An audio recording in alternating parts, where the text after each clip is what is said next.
Brain dead గా ప్రకటన ambulance గుంతలో పడటంతో బతికిన మహిళ.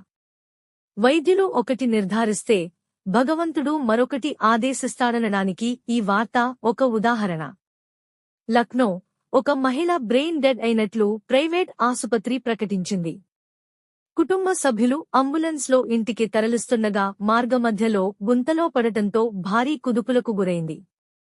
దీంతో బ్రెయిన్ డెడ్ గా పేర్కొన్న ఆ మహిళలో చలనం వచ్చి బతికింది. ఉత్తరప్రదేశ్లోని పిలిభిత్ జిల్లాలో ఈ సంఘటన జరిగింది. జిల్లా కోర్టులో హెడ్ కాపీయిస్ట్గా పనిచేస్తున్న వినీతా శుక్లా తన ఇంట్లో అనారోగ్యానికి గురైంది. భర్త కుల్దీప్ శుక్లా ఆమెను ప్రభుత్వ ఆసుపత్రికి తరలించాడు. ఆ మహిళ ఆరోగ్య పరిస్థితి విషమంగా ఉండటంతో బరేలీ ఆసుపత్రికి రిఫర్ చేశారు. కాగా బరేలీలోని ఒక ప్రైవేట్ ఆసుపత్రిలో వినీతను చేర్చారు. ఆమెకు వెంటిలేటర్ పై చికిత్స అందించారు.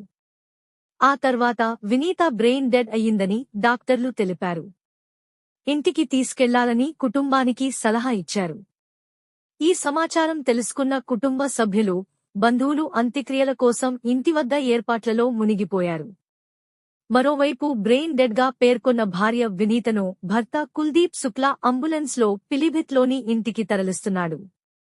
బరేలీలోని హఫీజ్గంజ్ సమీపంలో రోడ్డుపై ఉన్న గుంతలోకి అంబులెన్స్ టైర్ వెళ్లింది. ఆ వాహనం భారీ కుదుపులకు గురైంది. దీంతో అంబులెన్స్లో ఉన్న వారంతా తమ సీట్ల నుంచి ఎగిరిపడ్డారు. అయితే అంబులెన్స్లో తరలిస్తున్న వినీత శరీరంలో కదలిక కనిపించింది. దీంతో భర్త, కుటుంబ సభ్యులు ఆశ్చర్యపోయారు.